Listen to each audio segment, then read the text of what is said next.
sehat-sehat ya. Mudah-mudahan semua. Saya Kak Rose menemani Anda hari ini di acara Rumpi No Secret. Ditemani oleh Daniel di pojok sana, dan tentunya sudah hadir beberapa bintang tamu yang akan berbagi ceritanya. Ada Sheila Marcia, apa kabar? Ini sudah menjadi ibu anak remaja putri ya kan. Tapi nanti kita ngobrol sama Sheila Marcia dan juga Leticia yang kemarin juga ikutan ini ya, gadis sampul ya. Sama seperti usia kamu dulu masuknya. Nanti kita bahas. Kita ke pojokan dulu yuk untuk membahas yang lagi ramai terjadi hari ini, menuai perhatian netizen, baik itu untuk hal-hal yang datang dari dunia nyata maupun dari dunia maya. Kejadian dari dunia nyata, komentarnya di dunia maya tentunya ya. Ini dari sidang perceraian Tasya Farasya. Hari ini agendanya adalah mendengarkan keterangan saksi, dan yang datang itu adalah ibunya Tasya, yaitu Ibu Ala. Tapi emang nggak ada berita apa-apa sih, cuma netizen salah fokus dengan penampilan Ibu Ala yang tetap cetar gitu ya, dengan kacamata hitam besar, anting-antingnya pun iya, dan brosnya statement sekali. Sasakannya juga rapih banget ya. Dan ketika ditanya wartawan seputar perceraian, seputar Tasya Farasya gimana, itu Bu Ala tidak menjawab apa-apa gitu ya. Jadi hanya jalan aja menuju ke kendaraannya. Coba kita lihat dulu cuplikannya berikut ini.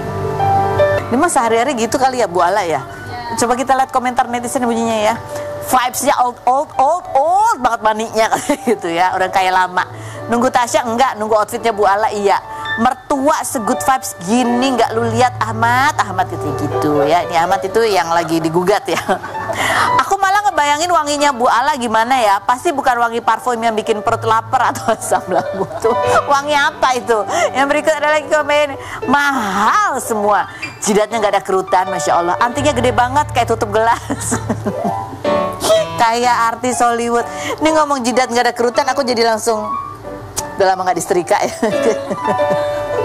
Oke, kita menuju ke bintang tamu kita. Langsung saja kita lihat profil Sheila Marcia berikut ini.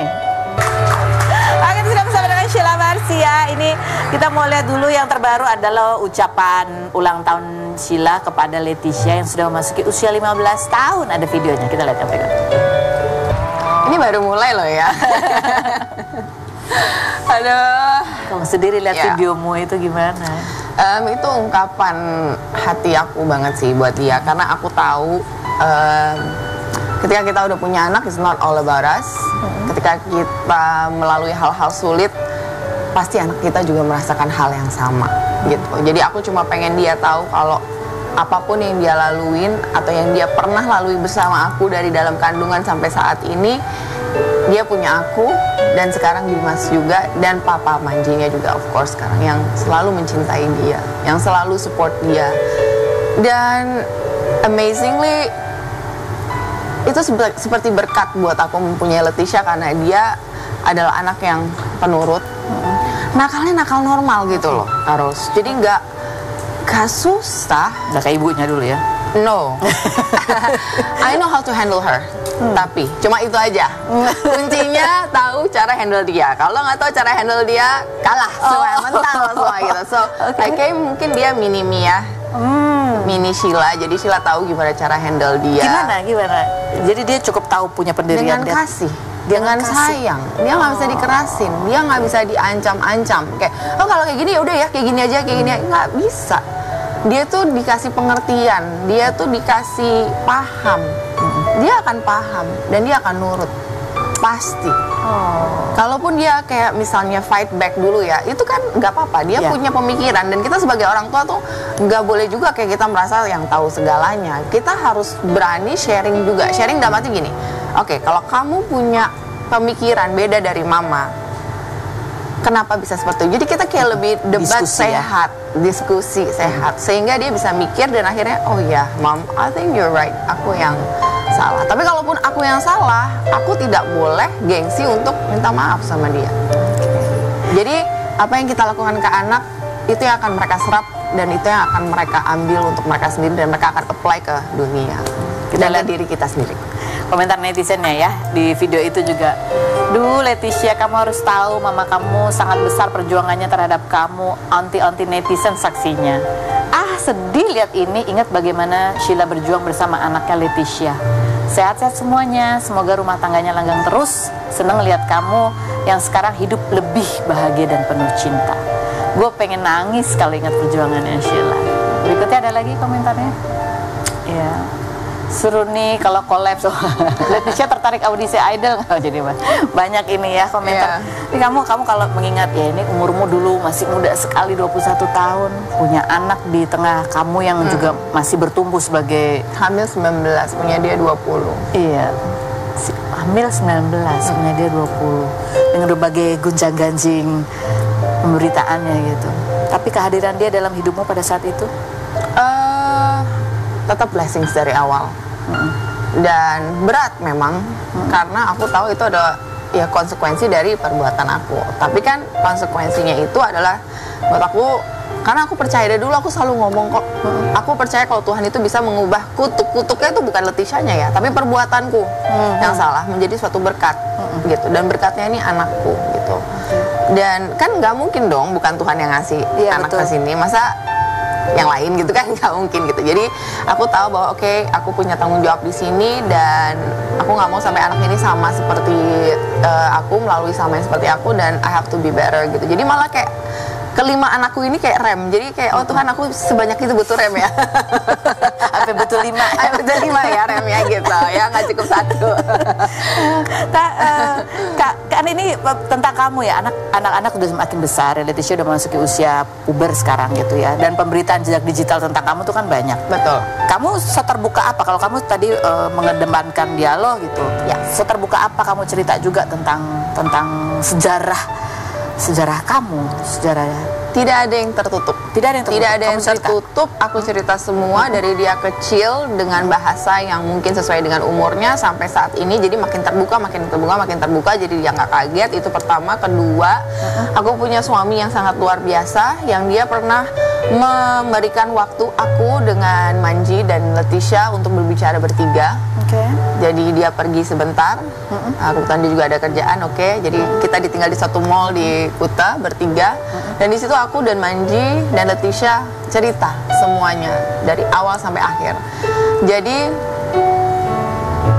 kita mau gini, apapun yang dunia tahu tentang kami, yang hanya kami yang tahu, banyak yang tidak benar. Sekarang Leticia lebih kuat karena Leticia tahu apa yang sebenar-benarnya terjadi. Jadi ini berarti belum lama dong ya, maksudnya udah ada Dimas tuh udah yang usia beberapa tahun terakhir ini. Di usia berapa? Kapan sayang? Setahun kayaknya ya. Setahun yang lalu ya. Momentumnya apa sampai dikhususkan ada? I don't know, feeling aja, hikmat aja, bahwa aku rasa anak ini sudah remaja dan dia butuh tahu kebenaran dari kedua belah pihak. Dari gini loh, jadi ya, karena aku juga nggak tahu loh dari sisinya Manji selama ini, ya kan. Kamu juga ada yang baru kamu tahu. Kan dia kan juga punya perasaan. Dia kan ya gimana sulitnya dia juga. Aku kan waktu itu cuma kayak nuduh kayak oh dia gini namanya kan masih musuhan ya Bo gitu ya. Kalau musuhan kayaknya gak ada baik-baiknya gitu kan. Tapi ya di situ juga akhirnya aku oke, ternyata dia punya struggle dia sendiri. Di situ pun juga dia bisa melihat struggleku sendiri, dan juga jadi anaknya di situ paham dan dia happy. Dan akhirnya aku minta izin juga sama suami, boleh kita foto bertiga hanya untuk simpanan Leticia, tidak untuk di publik atau whatever, karena aku sangat menghargai suamiku dan mencintai suamiku sekarang. Tapi sebenarnya dia juga nggak masalah. But I just reaksi Leticia gimana? Dia ada dia mengajukan pertanyaan juga kah pada saat itu? Iya dia kayak ya Bo, why apa ada gitu. Tapi dia ketawa. Oh ya. Iya, karena kan ya Manji kan juga orangnya sebenarnya lucu kan gitu. Kalau misalnya as a friend gitu dia kayak suka joke-joke, terus kayak suka agak joke narsis kayak ya apa sih Pak gitu, kayak jijik gitu kayak gitu. So like it was a pretty fun moment dimana kita terbuka dengan si anak ini gitu. Dan bukan bangga ya, bangga karena dia bisa menerima, dan yang penting dia tahu kebenarannya. Dia mau, jadi intinya orang di luar sana mau bilang kita begini begitu ini dia tahu apa yang terjadi. Dan kamu setelah kamu cerita semuanya, apa yang kamu rasain? Lega, dan aku berterima kasih banget sama suamiku, mempunyai hati yang besar untuk bisa merelakan itu terjadi gitu kan. Kan bisa aja dia milih untuk gue pantengin di sini, ya kan? But he didn't gitu. Dan aku juga makasih juga buat Manji mau ikut berproses bersama juga. Dan aku Leticia juga yang lebih hebat, anak umur 15 tahun yang bisa understand, bisa menerima, bisa punya pemikiran yang sangat dewasa menurut aku. Dan menurut aku itu bukan karena aku, bukan karena siapa-siapa, tapi memang benar-benar karena Tuhan Yesus luar biasa gitu. Maksudnya dia yang memproses semua ini udah kayak udah didesain gitu loh. Gitu. Kamu bisa bilang dia dewasa, ada satu statementnya yang dia sampaikan yang membuat, dia merespon. Karena dia bisa rasa, she understands. Jadi kayak sekarang pun sebenarnya kan dia juga udah besar ya. Misalnya dia ada suka, aku nggak bilang kayak kamu nggak boleh pacaran kayak gini, nggak bisa. Aku cuma bilang gini, kalau kamu punya seseorang yang spesial, atau misalnya kamu punya perasaan spesial, itu sangat lumrah. Karena apa? Karena kamu human being, lawan terhadap lain jenis. That's perfect. But you know what? Kamu 15 tahun, kamu harus punya boundaries. Boundaries itu dibikin untuk protect kamu dari kejadian seperti Mama. Karena kamu akan punya mimpi yang panjang nih, gitu loh. Bukan berarti Mama nyesel punya kamu, enggak ya. Yang sudah terjadi and I'm happy, ya ini tanggung jawab Mama. Tapi kamu kalau masih mau ngejar mimpi, kamu kejar mimpi dulu. Boundaries itu diperlukan supaya kamu bisa meraih mimpi kamu, kamu bisa menjadi lebih baik, maksimal. Dan it's not punishment for you. Itu protection. Dan dia ngerti. Ini karena Leticia ini kan juga, wah ini kemarin ikut gadis sampul ya, masuk udah masuk ini udah masuk dia bagian unggulan. Udah unggulan ya. Unggulan. Ini lagi hari ini dia syuting apa namanya itu? Tantangan kedua. Oh, tantangan. Dan ini usianya sama-sama 15 tahun, sama seperti ketika kamu juga ikutan gadis sampul. Dan itu kan juga kayak gerbang pembuka kamu kemudian berkarir di Jakarta. Iya. Pada saat itu kan ya keluarga masih di Bali. Betul. Kamu di Jakarta. Betul. Nah, kalau ini katanya keluarganya ini ikut Leticia ke Jakarta. Makanya keluarganya duluan di sini. Jadi memang sudah ada rencana. Jadi di Bali. Ya ampun. Ini Tisha kan. Jadi dibalik di keluarga datang duluan. Iya, di Bali. Kalau dulu kan aku duluan baru keluarga Mama gitu kan. Kalau sekarang aku duluan sama Dimas, tapi kan memang sudah ada Papa Mandi juga. Jadi ya biar lengkap semua. Jagain dia kiri kanan depan belakang set. Tapi kan keputusanmu ini itu juga sebuah refleksi dari apa yang kamu butuhkan dulu mungkin di usia 15 tahun. Karena aku nggak bisa bendung dia, aku nggak bisa bendung Tisha, aku nggak bisa bendung Nael. Kalau mereka membutuhkan itu dan potensi mereka bisa berkembang di sini, aku harus siapkan di sini. Walaupun aku nggak betah. Aku mau balik Bali tapi nggak apa-apa. Udah punya Dimas, aman. Oke. Aman guys, aman. Jadi salah satu proteksimu adalah satu, kamu bercerita, membuka, dan supaya anak juga bisa belajar dari pengalaman kamu. Harus. Jadi aku kayak cheat code-nya gitu loh. Oke. Ya. Jangan gini nanti punya resiko gini gitu ya. Apalagi yang kamu jaga banget supaya nanti dia tidak, ya ini kan godaannya apalagi zaman sekarang tuh kan baik dunia nyata maupun dunia maya. Aku jaganya bukan hanya dengan mencintai anakku, tapi juga aku mencintai di sekeliling anakku. Sahabat-sahabat anakku, teman-teman anakku. Bahkan mungkin nanti mereka punya pacar, aku juga pasti akan mencintai mereka juga. Aku ingin memahami mereka. Tapi kalau mereka macam-macam dan mereka menyakiti anakku, hati-hati. You'll see. Oke. Ini kalau Tisha juga kan sering dancing. Keren banget loh itu ngedance-nya. Ini dari bakat dari Manji kayaknya ya. Dancing keren banget Tisha dengan rambutnya gitu ya. Dan anaknya kedua Nael juga ternyata wah suaranya juga bagus. Coba kita lihat cuplikannya berikut ini. Some people want it all, but I don't want nothing at all. If it ain't you, baby, if I ain't got you, baby, so what can I have?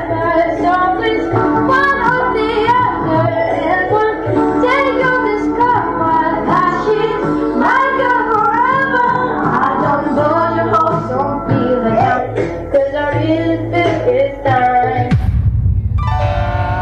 Keren. Jadi dia les nyanyi itu spesial. Emang dia sukanya itu? Pertama dia nggak tahu apa yang dia suka. Jadi masih menyari-nyari ya. Ketika kedua anak itu ada di aku, kayak apapun aku ini nggak tahu. Aku bilang, ayo dong harus tahu. Jadi aku kayak bener-bener, aku tuh emang kayak gitu sih. Karena harus disalurkan ke yang positif gitu menurutku. Gitu. Biar hasilnya bagus, baik, positif dan Jadi kayak aku setengah mati cari apa ya, drum, oh ternyata enggak, piano, oh ternyata enggak. Tiba-tiba dia nyanyi dong di atas. Suara siapa tuh? Gitu. Langsung naik ke Medimas, terus jujuk-jujuk dengerin dari kamar ke kamar. Terus kita video, kita buka skrip, gitu. Terus dia langsung dia malu. Dia kaget. Oh my god, oke. Tadinya kan cuma Leticia doang yang latihan nyanyi kan. Akhirnya enggak, minggu depan langsung dia latihan nyanyi ya mau. Udah langsung. Bangga banget aku sama anak-anakku semua. Aku bener-bener kayak ini berkat banget sih. Masya Allah tuh ya. Luar biasa. Rem-remnya Sheila Marcia. Maaf ya anak-anak. Nanti kita ngobrol lagi sama Sheila Marcia. Berikut ini ada Keke ya.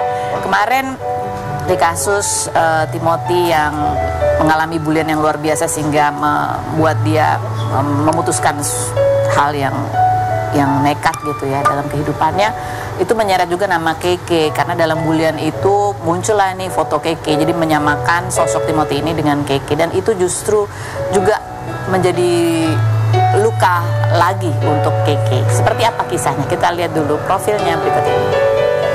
Oke, kita sudah bersama dengan Keke. Kita lihat dulu nih ya postingannya Keke, karena ada banyak sekali netizen yang juga ngetek postingan ini gitu ya, foto di mana Keke, sosok Keke, foto Keke itu justru menjadi bahan untuk mengejek ya. Saya di tag kabar ini, saya tidak tahu menahu tentang kabar yang beredar di dunia maya, namun sebegitu burukkah saya di mata kalian semua? Saya selama kurang lebih 2 tahun ini sengaja menutup rapat dari peredaran sosial media. Namun mengapa semakin saya menutup rapat diri saya, semakin kalian menghancurkan mental saya? Cuma satu pertanyaan saya, sebegitu salahkah dan burukkah saya di bumi ini? Emang saya bisa menentukan takdir hidup saya supaya cantik sempurna seperti orang lain? Ingat hukum di bumi ini, saya tidak akan lapor tentang ini ke pihak berwajib, tapi saya rasa mental saya sangat hancur. Terima kasih.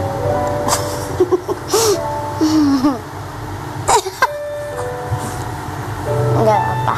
Nggak apa-apa. Enggak apa-apa. Tapi pada saat itu, pada saat kamu di tag berita itu, ya mungkin karena waktu itu kan emang lagi merah juga. Terus abis itu mungkin juga lagi ada problem di pekerjaan juga. Karena aku kan habis pulang kerja kan. Terus habis itu banyak nih yang nge-tag kayak gitu. Terus habis itu aku lihat DM dan kayak di situ kamu disandingin nih sama orang yang ngebully, kamu jadiin bahan orang ngebully. Nah di situ deknya saya tuh apa ya, kan itu sekitaran jam 11 malam tuh. Langsung kayak salah apa sih aku kayak gitu. Aku nangis itu habis bikin tulisan, sambil bikin tulisan tuh juga aku nangis. Bahkan sampai aku nangisnya itu ketiduran. Jam 2 mungkin, jam 2 malam tuh baru ketiduran. Kayak gitu, saking donya. Orang tua aku juga ya waktu itu udah tidur kan jam segitu. apa yang paling bikin kamu sedih? Kamu bilang memang lagi capek, mungkin lagi hormon, lagi PMS gitu. Tapi pasti ada sesuatu yang bikin kamu sedih banget tuh, apa? Rasa apa? Ya kayak gini, aku nggak pernah ngebully orang, nggak pernah ngehujat orang. Bahkan aku tahu rasanya dibully itu nggak enak banget. Tapi kenapa kok aku dijadiin bahan bulian, dan itu seumur hidup kayak aku nggak ada loh niatan untuk ngebully orang, nyakitin hati orang kayak gitu. Kenapa kok orang jahat seperti itu? Kenapa kok orang tuh kayak ngejadiin aku pokok untuk ngebully orang lain, kayak apa sih gitu loh maksud kalian itu? Emang aku seburuk itu kah? Kayak gitu. Emang aku jelek itu, seburuk itu sampai kalian tuh kayak ngebully orang lain dengan aku kayak gitu loh. Aku jadiin bahan utamanya kayak gitu. Kamu kan pernah cerita dulu waktu kecil, dari dulu juga sering dibully. Iya. Dibilang gak ada orang tuanya gitu ya. Iya, betul. Secara fisik juga dibully, Iya. sampai dijepit tangannya. Iya, dijepit sini. Itu dulu pas waktu aku SD kelas 5, inget jelas aku nggak masuk sekolah itu sampai setengah tahun. Bahkan mama aku tuh mau pindahin aku sekolah karena emang bener-bener dijepit kayak gitu. Waktu itu mama aku cuma taunya aku nggak mau sekolah, mogok sekolah. Tapi nggak tahu prosesnya kayak gimana, nggak tahu. Yang tahu tuh nenek aku. Waktu itu tuh yang tahu bener-bener, karena nenek aku tuh dulu itu ngajarin aku untuk kalau apa-apa jangan cerita ke mama kamu karena mama kamu itu kerja jauh cari uang buat kamu. Nanti takutnya kepikiran terus down terus mama kamu pulang terus siapa yang bawa biayain kamu sekolah kayak gitu. Kamu kalau lihat berita ya kamu gitu dijadiin bahan untuk ngebully orang lain dan orang lain ini menjadi korban bully. Kamu bilang kamu tahu rasanya gimana nggak enaknya dibully gitu. Kamu kalau flashback lagi kalau kamu baca beritanya gitu kan mau nggak mau kamu akhirnya baca tuh beritanya apa yang terjadi dengan awalnya kayak ya bacanya cuma buat bahan bullying kan. Terus habis itu lama kelamaan aku baca karena jujur mungkin kurang lebih 2 tahun ini aku nggak pernah baca sosial media dan manapun itu nggak pernah. Aku benar-benar menutup. Mama aku aja kalau misalnya ada pemberitaan mama aku tuh aku bilang jangan pernah suruh aku untuk baca kayak gitu. Bahkan pas waktu aku kemarin sempet itu apa-apa aku juga sebenarnya sejujurnya nggak taunya itu dari mama kayak gitu. Ada masalah apa-apa itu mama kayak gitu yang tahu. Kamu ini loh kayak gitu. Nah sebelum ini kan aku juga terakhir itu karena aku kan makeup Korea waktu itu.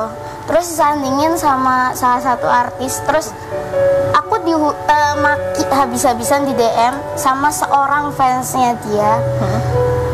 Itu sakit banget. Nah salahku apa? Aku haruskah untuk kayak bilang ke sahabat Kiki untuk jangan mirip-miripin aku sama dia kayak gitu loh.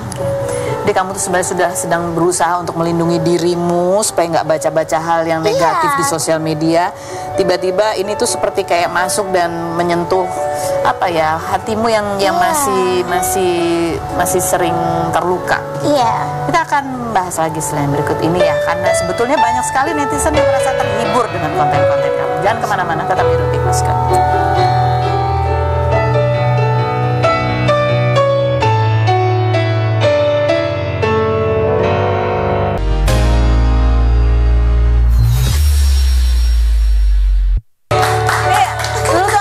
Keke itu rajin sekali bikin konten gitu ya. Kalau kita lihat komentar netizennya juga banyak yang memberi semangat ke kamu juga. Banyak yang merasa terhibur gitu ya. Jangan dipikirin pentol bakso mie ayam masih enak.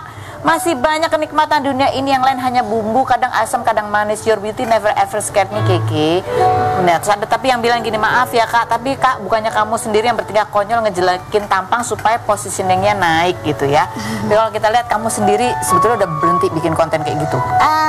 Aku jujur udah berhenti udah setahun lebih ya, 2 tahun udah nggak ngonten YouTube, terus habis itu Instagram pun juga baru akhir-akhir ini kayak gitu, baru 2 bulan ini kalau nggak salah posting. Kan kalau kita lihat ya, kalau kita dari luar sih ngeliatnya, oh Keke sudah berdamai nih, jadi kamu bikin kontennya yang ya udah yang dengan gaya yang kayak gitu, yang menghibur orang, walaupun banyak yang kemudian komennya kan macam-macam ya. Itu sebenarnya buat kamu santai atau? Dulu mungkin santai ya, enjoy ya, cuma sebenarnya hati tuh beda kayak gitu. Terus kayak banyak yang ngebully itu bikin kayak ujatannya tuh ngedown sebenarnya. Apa ya, semangatnya itu udah nggak ada kayak gitu loh, down banget kayak bikin konten kayak gitu. Semangatnya udah nggak ada. Semangatnya udah nggak ada. Semangat untuk terus bikin konten di YouTube di itu kayak gitu. Jadi ya udah kayak gitu, makanya aku nggak pernah upload lagi. Jadi kamu memilih bekerja di dunia nyata aja sekarang. Iya. Sekali-sekali. Apa yang kamu rasain beda? Ketika kemarin rajin tuh bikin konten yang dengan lucu-lucu gitu, yang menghibur orang, walaupun kemudian banyak juga yang ikut menghujat. Sama sekarang ketika kamu udah jarang sekali bikin konten kayak gitu. Apa yang kamu rasain? Terlalu banyak bulian. Mungkin sebagian orang kayak kan itu kan ulah kamu sendiri gitu kan. Tapi ya setiap orang tuh melalui proses. Mungkin dulu aku kayak ya udah dibetah-betahin, disemangat-semangatin kayak di depan orang. Jadikan bulian itu adalah dan kamu menuju kesuksesan. Emang cuma ya hatinya itu kadang-kadang tuh hatinya kayak gitu, apalagi kalau misalnya virus itu ya. Jadi setelah kamu nggak lagi bikin konten kayak gitu, udah berkurang komen-komen kayak gitu, apa yang kamu rasain? Tenang, damai kayak gitu. Terus tiba-tiba muncul berita ini? Muncul berita aku meninggal pas waktu puasa. Karena kamu nggak bikin konten, ada berita kamu meninggal gitu? Iya, pas bulan puasa kemarin itu. Terus habis itu nge-live lagi. Ya sekarang fokus ke aku kerja kan seminggu 3 kali. Terus habis itu kalau waktu senggang ya udah nge-live Tapi nggak bikin konten-konten kayak biasanya serajin itu udah nggak ya? Udah enggak. Semut aku aja sih, kadang kayak video TikTok aku masukin. Jadi hanya untuk membuat hati kamu gembira aja gitu ya. Oke, baik. Ya berikut ada Eno Lerian yang akan berbagi ceritanya. Kita dulu profilnya berikut ini. Ibu Eno Lerian, tapi kayaknya tugas bertanya ke Ibu Eno aku serahkan kepada bintang tamu ini ya. Oh gitu. Masing-masing ada kartu, ini isinya pertanyaan. Silakan dulu. Sama lain ya.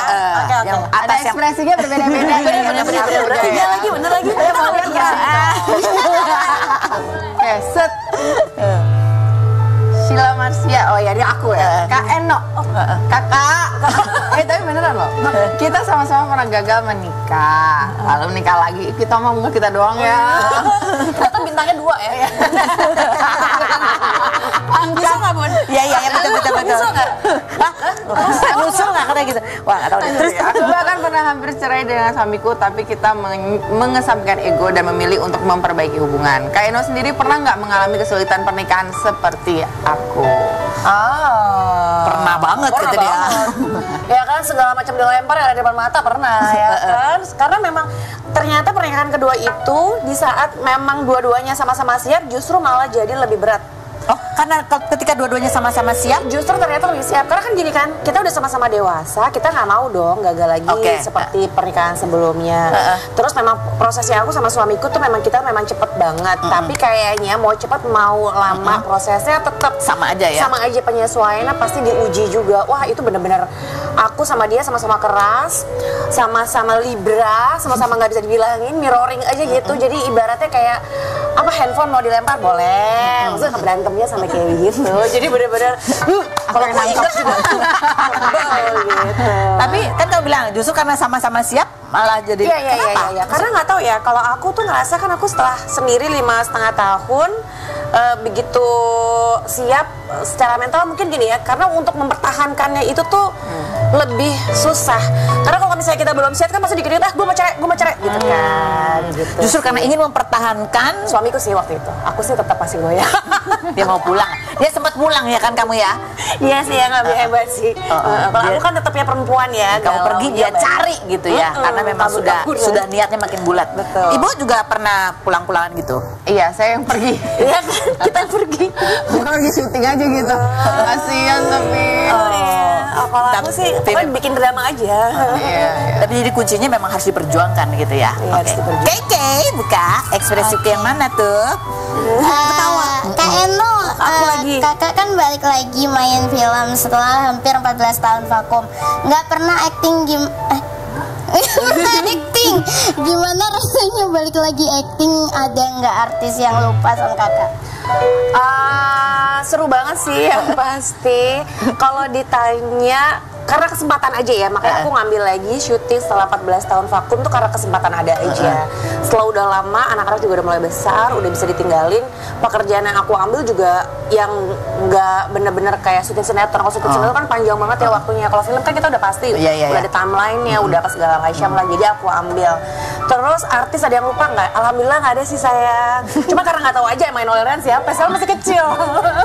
Mereka belum lahir, aku masih lupa sih nggak, cuman siapa ya? Oh iya, nggak tahu. Dianggap orang baru lagi gitu ya Bu ya. Kamu tahu nggak Eno Lerian? Aku masih bayi ya.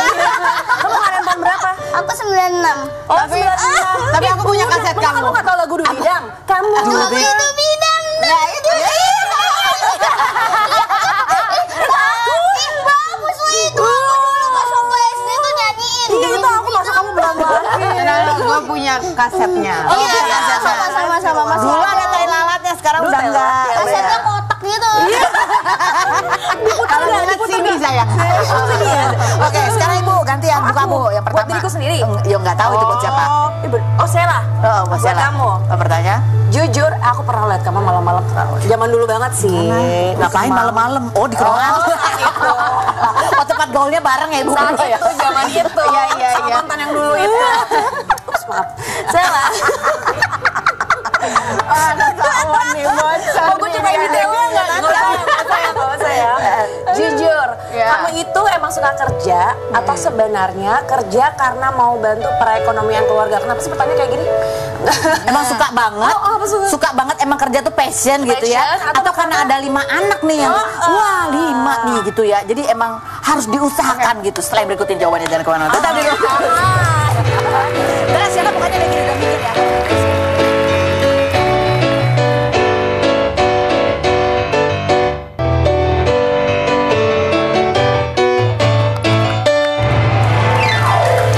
Kita kembali lagi nih ibu-ibu.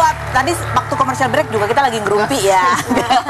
Oke, jawab pertanyaannya Bu. Passion atau emang dikejar cicilan? Oke. Jadi aku suka banget sama anak-anak untel-untelan. Tapi kalau 100% juga stres nggak bisa. Jadi emang harus 50-50. Jadi harus. Tapi kalau misalnya 100% cari uang, stres juga nggak bisa. Iya. Kangen sama anak-anak. Jadi memang harus balance. Terus imbang. Jadi Iya, memang ada harus imbang. passionnya, Ada ada passionnya, kebutuhannya juga. iya. Emang nggak bisa diam. Keke, kamu kan katanya sekarang kerja nih di dunia nyata. Udah ngurang-ngurain konten. Padahal kan dulu setahu kita ya, konten itu mendatangkan banyak pemasukan juga. Nah sekarang gimana kalau ngomong soal rezeki nih? Alhamdulillah, yang penting deket rumah. Yang penting dekat rumah. Aku, kayak gitu. Jadi itu yang kamu cari, bisa melakukan apapun yang dekat rumah gitu Iya, ya. yang dekat rumah aku. Jadi aku bisa ngerawat anak aku. Apa? Anak apa? Kucing. Udah punya anak aku. Anjir, lo udah punya ya. Oke, Keke. Tapi siapa tadi? Oke, pertanyaannya. Oke. Sila lagi, Sila lagi. KKI di antara Mayor Teddy, Hotman Paris, dan Thanos, manakah yang paling mendekati calon suami idaman KKI? Tipe idaman kamu, Mayor Teddy. Thanos sih aku nggak ngerti ya. Thanos semua ada di jari jemarinya, tinggal klik. Gede. Ya udah. Cincinnya banyak. Paris aja karena Hotman Paris. Oh, Hotman Paris saja. Pertanyaannya. nggak ngerti yang lainnya soalnya. Tapi tiga-tiganya ini ya memiliki power ya kan, gitu. Tapi kan dia udah punya istri kan? Ya bisa tipe. Oh, tipe. Lebih ke tipe. Iya. Tipe. Tapi dia jahat banget yang tengah, ya kan? Janganlah. Tapi kan dia ada kayak good deeds. Iya sih sebenarnya. iya. Benar. Sebenarnya terlihat Kalau jahat, nonton, iya. tapi Ya, Mayor Teddy juga kan menjaga gitu kayak wah gitu. Gimana? Hotman Paris aja. gua tahu alasannya apa. Karena aku lebih lihat itu sih Hotman Paris daripada yang lainnya. Oh, lebih sering melihat. Sama tapi Hotman Paris sama Thanos, cincinnya banyak. Oke, Keke agak bertanya. Oke. Kak Sela, kasus Timothy mahasiswa Udayana Bali ramai dan bikin banyak orang jadi makin aware dengan bully. Kakak sendiri gimana menerapkan perilaku bullying ke anak dan apakah kakak pernah menjadi pelaku bullying atau korban? Aku pernah menjadi korban bullying di sekolah. Dan sampai saat ini aku juga nggak tahu kenapa. Salah satu dari mereka itu sudah pernah aku ajak bicara. Dan kita sekarang ya baik-baik saja, tapi bukan berteman dekat. Cuma dia pun juga nggak ngerti kenapa. Dia juga ngerti kenapa. No. Dan yang si pentolannya ini Kayaknya masih dendam nih si pentolan ini. si pentolannya ini. Ya gitu sih, cuma maksudnya aku gini, KKI bener, bullying itu harus dijadikan sesuatu motivasi supaya kamu lebih maju gitu. Karena kalau enggak, kamu malah menghancurkan dirimu sendiri, dan itu banyak terjadi termasuk aku. Untung aku tidak untung, cuma maksudnya untuk aku tidak menjadi seperti Timothy tuh aku Struggling banget juga. kayak struggling juga. I've tried a couple of times, aku udah pernah cerita long time ago dulu gitu. Bullyingnya itu verbal, terus kayak seperti jijik banget, nggak mau deket sama aku, kayak padahal itu baru aku masuk sekolah di hari kedua.